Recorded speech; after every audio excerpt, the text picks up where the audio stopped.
అందరికీ శుభోదయం. ఈరోజు మనం అంతర్జాలంలో చెప్పుకుంటున్నటువంటి మొదటి పాఠం త్యాగనిరతి. ఈ త్యాగనిరతి అనేటువంటి పాఠ్యభాగాన్ని నన్నయ్య అనేటువంటి కవి, ఇతను కవిత్రయంలో ఒకరు.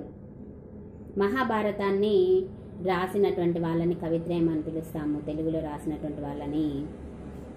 నన్నయ్య, తిక్కన, ఎర్రన అనేటువంటి ముగ్గురిని కవిత్రయం అని పిలుస్తాం. ఈ మూల రచయిత ఎవరు అని అంటే వ్యాస మహర్షి అనేటువంటి అతను సంస్కృత భాషలో ఈ మహాభారత గ్రంథాన్ని రాయడం అనేటువంటిది జరిగింది. ఈ భారతం అనేటువంటిది అనువాద రచన, సంస్కృతం నుంచి తెలుగు చేయబడినటువంటి రచన. మరి మనం ఈ త్యాగనిరతి మేడం, త్యాగం అంటే ఏంటి అనేటువంటి ఆలోచన మీకు వస్తుంది. మరి త్యాగం అంటే ఏంటంటే,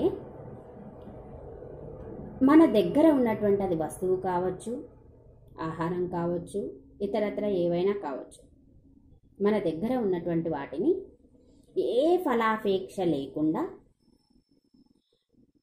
ఇతరులకి అవసరానికి మనం ఇవ్వడాన్ని మనం త్యాగంగా చెప్పుకుంటాం. ఇలా త్యాగం చేసినటువంటి వాళ్ళు ఎందరో ఉన్నారు. అలా కొంతమంది ప్రాణాన్ని కూడా త్యాగం చేసినటువంటి వాళ్ళు ఉన్నారు. అలా ప్రాణాన్ని కూడా త్యాగం చేసినటువంటి వాళ్ళలో మనం బలి చక్రవర్తిని, దధీచి మహర్షిని, కర్ణుడు, వీళ్ళని కూడా మనం చెప్పుకోవచ్చు.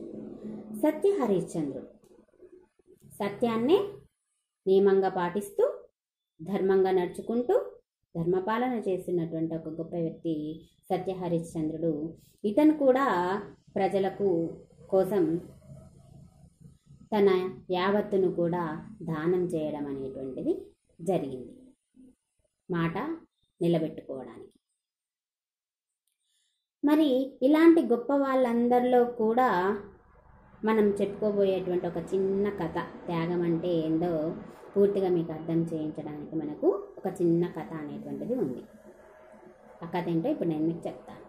దధీచి అనేటువంటి ఒక గొప్ప మహర్షి అనేటువంటి వాడు పూర్వకాలంలో ఉండేటువంటి వాడు, దేవతలు రాక్షసుల కాలంలో.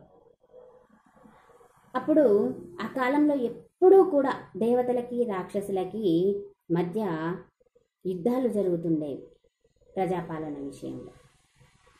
అయితే రాక్షస ప్రవృత్తి కలిగినటువంటి ఆ రాక్షసులు ఎప్పుడు కూడా ఆ యొక్క లోకాన్ని మొత్తం కూడా నాశనం చేసేటువంటి చర్యలు, ప్రకృతిని అంతా నాశనం చేసేటువంటి చర్యలు, ప్రజలకు నష్టం కలిగేటువంటి చర్యలు ఎప్పుడు చేస్తుండేటువంటి వారు.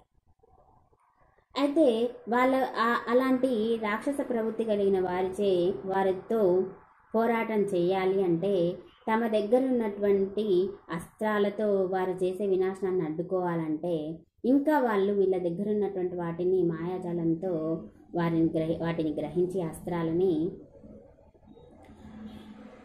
సృష్టిని నాశనం చేసేటువంటి చర్యలు చేయవచ్చు. అది గ్రహించినటువంటి దేవతలు ఏం చేశారంటే, ఇప్పుడు ఈ రాక్షసులతో మనం యుద్ధం చేయడం, ఈ సమయంలో చేయడం అనేటువంటిది మంచిది కాదు. కాబట్టి ఇప్పుడు మనం వారికి కనిపించకుండా ఉండడమే మంచిది.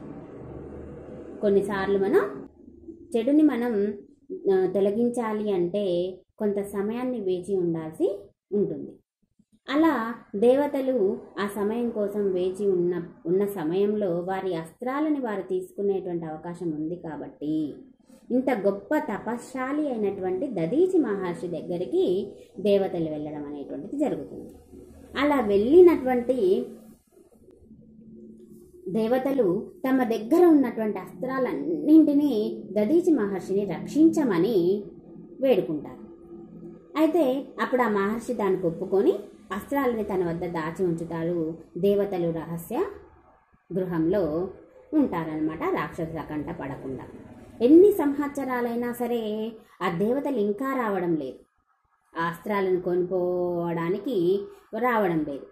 దధీచి మహర్షి చూశారు, 1000 సంవత్సరాలు అవుతున్నాయి, ఇంకా దేవతలు రావడం లేదు. ఈ అస్త్రాలు రాక్షసులకి చేతిలో పడితే చాలా ప్రమాదం అని తలచి ఏం చేస్తారంటే దధీచి మహర్షి ఆ అస్త్రాలన్నింటినీ కూడా రక్షించడం తనకు కష్టంగా మారిపోతుంది అనమాట.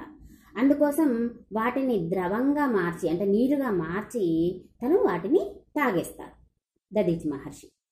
అలా తాగిన తర్వాత కొన్ని రోజులకి కొన్ని సంవత్సరాలకి దేవతలు తమ అస్త్రాలు ఇమ్మంటూ ఆ మహర్షి దగ్గరకు వస్తారు.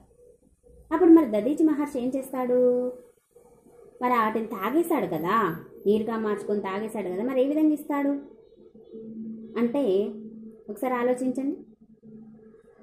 మరి అప్పుడు దధీచి మహర్షి వాటిని ఇవ్వడం సాధ్యం కాదు కనుక, అవన్నీ నీరుగా మారి తన ఎముకలని పట్టుకున్నాయి కనుక తనకి చివరి మార్గం ఏంటి అంటే తాను తనని త్యాగం చేసుకోవడం. మరి ఎలా చేసుకుంటాడు?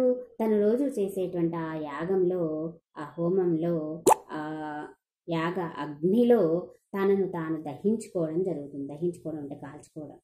అలా తన ప్రాణాన్ని త్యాగం చేసి ఆ యోగంలో కాలిపోయిన తర్వాత ఉండేటువంటి అతని అస్థికల ద్వారా తమ అస్త్రాలని తయారు తీసుకోమని ఆ దేవతలకు చెప్తాడు దధీచి మహర్షి.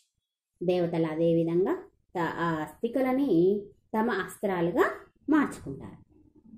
అలా మార్చుకున్నటువంటి సమయంలోనే దధీచి యొక్క వెన్నెముకని వజ్రాయుధంగా మార్పు చేయడం అనేటువంటిది జరిగింది, తయారు చేయడం అనేటువంటిది జరిగింది.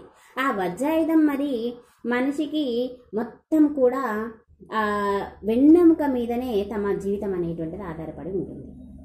అయితే అస్త్రాలలో కూడా అతి గొప్పదైనటువంటిది ఆ యొక్క వజ్రాయుధం. దాన్ని మించినటువంటి ఆయుధం అనేటువంటిది ఉండదన్నమాట. మరి దేవతలందరికీ రాజైనటువంటి వాడు ఆ ఇంద్రుడు ఉన్నాడు కదా, ఆ ఇంద్రుని ఆయుధంగా ఈ వజ్రాయుధం అనేటువంటిది రూపొందిందనమాట. అంత గొప్ప వజ్రాయుధాన్ని, ఇతర ఆయుధాలని, దేవతల యొక్క ఆయుధాలని తనకేమాత్రం ఫలాపేక్ష ఉందా? దాని నుంచి ఏమైనా అతనికి వచ్చేటువంటిది ఏదైనా ఉందా? తనకు జరిగేటువంటి మేలేదైనా ఉందా? అదేం లేదు. తన గురించి ఆలోచించుకోలేదు దధీచి మహర్షి, తన ప్రాణం గురించి ఆలోచించుకోలే. అలా ఆలోచించుకోకుండా ఆ యొక్క అస్త్రాలని తాను దాచిపెట్టి మరి దేవతలకు ఇవ్వడం అనేటువంటిది జరిగింది. అలా తన ప్రాణాలనే త్యాగం చేయడానికి పూనుకున్నాడు సృష్టి కోసం, దేవతల కోసం. కాబట్టి అతడు చాలా గొప్ప త్యాగశీలిగా మన చరిత్రలో నిలిచిపోయాడు దధీచి మహర్షి. దీన్ని బట్టి మీకు త్యాగం అంటే తెలిసింది కదా. త్యాగం అంటే స్వఫల అపేక్ష లేకుండా మనకు సొంతంగా ఆ యొక్క పని చేయడం వల్ల ఎలాంటి ఫలితం అనేటువంటిది ఉండదు. అలా ఉండదు అని తెలిసి కూడా మనం ఇతరులకు సహాయం చేయడం అనేటువంటిది ఈ త్యాగం యొక్క గొప్ప ముఖ్య లక్షణం.